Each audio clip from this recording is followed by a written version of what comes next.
প্রথমবারের মতো কোকোপিট পদ্ধতিতে শীতকালীন সবজির চারা উৎপাদন করে তাক লাগিয়েছেন কুমিল্লার তরুণ হোসেন রাব্বি। তার উৎপাদিত এসব চারা জেলা ছাড়িয়ে যাচ্ছে দেশের বিভিন্ন প্রান্তে। নতুন পদ্ধতিতে এই সফলতা আশা জাগিয়েছে জেলার সবজি চাষিদের মাঝে। এই পদ্ধতি সম্প্রসারণে এগিয়ে এসেছে স্থানীয় কৃষি বিভাগও। কুমিল্লা প্রতিনিধি খায়রুল আহসান মানিকের পাঠানো রিপোর্ট জানাচ্ছেন ফারহিন ইসলাম টুম্পা। কোকোপিট হলো নারকেলের ছোবড়া আর বার্মি কম্পোস্টের সংমিশ্রণ। মাটিতে উৎপাদন করা চারা অনেক সময় নষ্ট হয়ে লোকসানে পড়তে হয় কৃষকদের, যা কোকোপিট পদ্ধতিতে হয় না। তাই এই চারার চাহিদা দিন দিন বাড়ছে।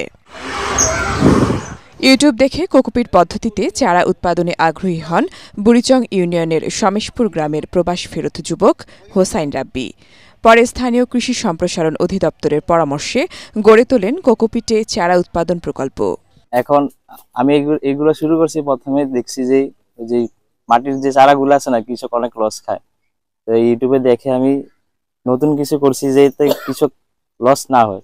ভালোই লাগে। প্রথমে সারা আমার দেখেন পুরাগুলা অলরেডি শেষ হয়ে গেছে, চাহিদা অনেক প্রচুর। আমরা আবেদন করছি যে একটা পলিনেট হাউস হলে ব্যাপক আকারে এগুলা আমরা তৈরি করতে পারবো। তো উপজেলা ম্যাডামও বলছে, আশ্বাস দিছে দিবে আমাদেরকে।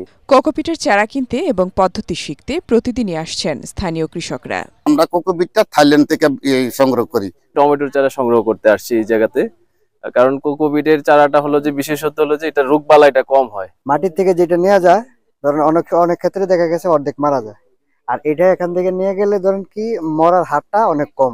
এই পদ্ধতিতে ফুলকপি, বাঁধাকপি, লাউ, টমেটো, বেগুন, মরিচ সহ শীতকালীন সবজির চারা উৎপাদন হচ্ছে। কৃষকদের এতে সহায়তা দিতে একটি প্রকল্প চলমান আছে বলে জানায় উপজেলা কৃষি অফিস। মাটিবাহিত যে রোগগুলোর কারণে চারা মারা যায়, কোকোপিটে চারা উৎপাদন করলে সেটা আমরা দেখি না, আর হচ্ছে এটার পানি ধরে রাখতে পারে ভালো। এই কারণে কৃষক কোকোপিটে চারা উৎপাদন করতে আগ্রহী হচ্ছে। ভালো মানের চারা উৎপাদন বাড়াতে ভূমিকা রাখবে কোকোপিট পদ্ধতি, এমনটাই আশা কৃষি বিভাগের। 2 থেকে 3 সপ্তাহের মধ্যে। Bureau report, ATN Bangla.